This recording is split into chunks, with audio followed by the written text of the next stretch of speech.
शिव शक्ति नमः। आप सभी शिव भक्तों का बहुत बहुत स्वागत, बहुत बहुत अभिनंदन। भगवान शिव आप पर सदैव अपनी कृपा बनाए रखें, यही मेरी प्रार्थना है।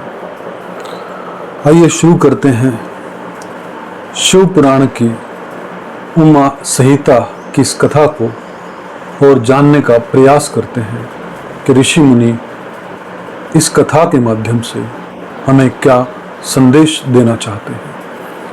टॉपिक है जलदान, जलाशय निर्माण, वृक्षारोपण, सत्य भाषण और तप की महिमा। सनत कुमार जी कहते हैं कि व्यास जी, जलदान सबसे श्रेष्ठ है। वह सब दानों में सदा उत्तम है, क्योंकि जल सभी जीव समुदाय को तृप्त करने वाला जीवन कहा गया है। इसलिए बड़े स्नेह के साथ अनिवार्य रूप से प्रपादान, पोसला चलाकर दूसरों को पानी पिलाने का प्रबंध करना चाहिए। जलाशय का निर्माण इस लोक और परलोक में भी महान आनंद की प्राप्ति कराने वाला होता है। यह सत्य है, इसमें संशय नहीं है। इसलिए मनुष्य को चाहिए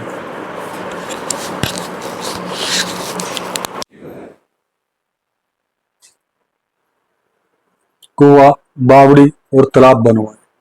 कुएं में जब पानी निकल आता है तब वह पापी पुरुष के पाप कर्म का आधा भाग हर लेता है तथा सत्य कर्म में लगे हुए मनुष्य के सदा समस्त पापों को हर लेता है। यहाँ पे मैं थोड़ा सा ठीक करना चाहूंगा। आज के समय में तालाब, बावड़ी, कुआं की जगह जो है वो सबमर्सिबल्स आ गए हैं। आजकल ठंडे पानी के लिए जो है वो वाटर फ्रिजेस आ गए हैं। लेकिन आज जो करने की जरूरत है मेरी समझ में, वो पानी को संरक्षित करने की जरूरत है, पानी को बचाने की जरूरत है, पानी को ऐड ऑन करने की जरूरत है। और वो हम एक ही ढंग से ऐड कर सकते हैं कि जो भी बरसात का पानी होता है उसको वापस धरती में भेजकर और एक पेड़ लगाकर जीवन में, क्योंकि जितने पेड़ लगेंगे उतनी बरसात होगी और बरसात के पानी को, वर्षा के पानी को हमें दोबारा से धरती के अंदर भेज देना है। ये सबसे बड़ा पुण्य का कार्य मेरी समझ में आज के समय है। हाँ, पानी पिलाना चाहिए, चाहे आप किसी भी ढंग से पिलाएं, वो एक अलग क्वेश्चन है। जिसके खुदवाए हुए जलाशय में गौ, ब्राह्मण तथा साधु पुरुष सदा पानी पीते हैं, वह अपने सारे वंश का उद्धार कर लेता है। जिसके जलाशय में गर्मी के मौसम में भी अनिवार्य रूप से पानी टिका रहता है, वह कभी दुर्गम एवं विषय संकट को नहीं प्राप्त होता। जिसके पोखरे में केवल वर्षा ऋतु में जल ठहरता है, उसे प्रतिदिन अग्निहोत्र करने का फल मिलता है, ऐसा ब्रह्मा जी का कथन है। जिसके तगाड़ में शरत काल तक जल ठहरता है, उसे सहस्त्र गोदान का फल मिलता है, इसमें संशय नहीं है। जिसके तालाब में हेमंत और शिशिर ऋतु तक पानी मौजूद रहता है, वह बहुत सी स्वर्ण मुद्राओं की दक्षिणा से युक्त यज्ञ का फल पाता है। जिसके सरोवर में वसंत और ग्रीष्म काल तक पानी बना रहता है, उसे अति रात्र और अश्वमेघ यज्ञों का फल मिलता है, ऐसा मनीषी महात्माओं का कथन है। कहने का भाव है कि 365 के 65 दिन आप किसी न किसी तरह से जल की सेवा करें, जो पशुओं के लिए, पक्षियों के लिए खास तौर पर, क्योंकि उनको तो टैप चलाना नहीं आता, तो ऐसी व्यवस्था जो है वो जरूर की जाए तो अति कल्याणकारी होगा। मुनिवर व्यास जीवों की तृप्ति प्रदान करने वाले जलाशय के उत्तम फल का वर्णन किया गया है। अब वृक्ष लगाने में जो गुण है उनका वर्णन सुनो। जो वीरान एवं दुर्गम स्थानों में वृक्ष लगाता है वह अपनी बीती और आने वाली संपूर्ण पीढ़ियों को तार देता है। इसलिए वृक्ष अवश्य लगाना चाहिए। ये वृक्ष लगाने वाले के पुत्र होते हैं, इसमें संशय नहीं है। वृक्ष लगाने वाला पुरुष परलोक में जाने पर अक्षय लोकों को पाता है। पोखरा खुदवाने वाला, वृक्ष लगाने वाला और यज्ञ कराने वाला जो द्विज है वह तथा दूसरे दूसरे सत्यवादी पुरुष ये स्वर्ग से कभी नीचे नहीं गिरते। सत्य ही परब्रह्मा है, सत्य ही परम तप है, सत्य ही श्रेष्ठ यज्ञ है और सत्य ही उत्कृष्ट शास्त्र ज्ञान है। सोए हुए पुरुषों में सत्य ही जागता है, सत्य ही परम पद है, सत्य से ही पृथ्वी टिकी है और सत्य में ही सब कुछ प्रतिष्ठित है।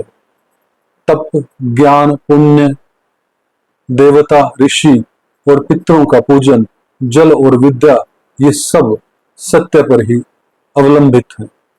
सबका आधार सत्य ही है। सत्य ही यज्ञ है, तप, दान, मंत्र, सरस्वती देवी तथा ब्रह्मचार्य है। ओंकार भी सत्य रूप ही है। सत्य से ही वायु चलती है, सत्य से ही सूर्य तपता है, सत्य से ही आग जलाती है और सत्य से ही स्वर्ग टिका हुआ है। लोक में संपूर्ण वेदों का पालन तथा संपूर्ण तीर्थों का स्नान केवल सत्य से सुलभ हो जाता है। सत्य से सब कुछ प्राप्त होता है, इसमें संशय नहीं है। एक सहस्त्र अश्वमेध यज्ञ और लाखों यज्ञ एक ओर तराजू पर रखे जाएं और दूसरी ओर सत्य हो तो सत्य का ही पलड़ा भारी रहेगा। देवता, पितृ, मनुष्य, नाग, राक्षस तथा चराचर प्राणियों सहित समस्त लोक में से ही प्रसन्न होते हैं। सत्य को परम ब्रह्म कहा गया है, सत्य को ही परम पद बताया गया है और सत्य को ही ब्रह्मा परमात्मा कहते हैं। इसलिए सदा सत्य बोलना चाहिए। सत्य परायण मुनि अत्यंत दुष्कर तप करके स्वर्ग को प्राप्त हुए हैं तथा सत्य धर्म में अनुरुक्त रहने वाले सिद्ध पुरुष भी सत्य से ही स्वर्ग के निवासी हुए हैं। अतः सदा सत्य बोलना चाहिए। सत्य से बढ़कर दूसरा कोई धर्म नहीं है। सत्य रूपी तीर्थ अगाध, विशाल, सिद्ध एवं पवित्र जलाशय है। उसमें योग युक्त होकर मन के द्वारा स्नान करना चाहिए। सत्य को परम पद कहा गया है। जो मनुष्य अपने लिए, दूसरे के लिए अथवा अपने बेटे के लिए भी झूठ नहीं बोलते वही स्वर्गगामी होते हैं। वेद, यज्ञ तथा मंत्र ये ब्राह्मणों में सदा निवास करते हैं, परंतु असत्यवादी ब्राह्मणों में इनकी प्रतीति नहीं होती। अतः सदा सत्य बोलना चाहिए। मेरा ऐसा मानना है कि असत्यवादी ब्राह्मण हो ही नहीं सकता। असत्यवादी ब्राह्मण के रूप में पोंगा पंडित हो सकता है। तदंतर तप की बड़ी भारी महिमा बताते हुए सनत कुमार जी ने कहा कि मुने, संसार में ऐसा कोई सुख नहीं है जो तपस्या के बिना सुलभ होता है। तप से ही सारा सुख मिलता है। इस बात को वेद वेता पुरुष जानते हैं। ज्ञान, विज्ञान, आरोग्य, सुंदर रूप, सौभाग्य तथा शाश्वत सुख तप से ही प्राप्त होते हैं। तपस्या से ही ब्रह्मा बिना परिश्रम के ही संपूर्ण विश्व की सृष्टि करते हैं। तपस्या से ही विष्णु इसका पालन करते हैं। तपस्या के बल से ही रुद्रदेव संहार करते हैं और तप के प्रभाव से ही शेष अशेष भूमंडल को धारण करते हैं। इस कथा के अंदर ये बताया गया कि जल का दान, वृक्ष का दान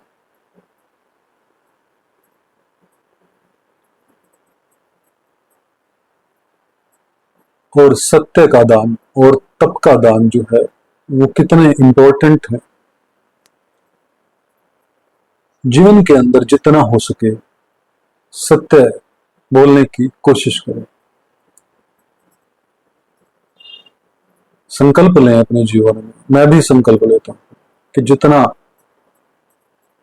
कम हो सकेगा उतना झूठ बोलेंगे और जितना अधिक हो सकेगा उतना सत्य बोलेंगे। इस कथा को हम यहीं पर समाप्त करते हैं।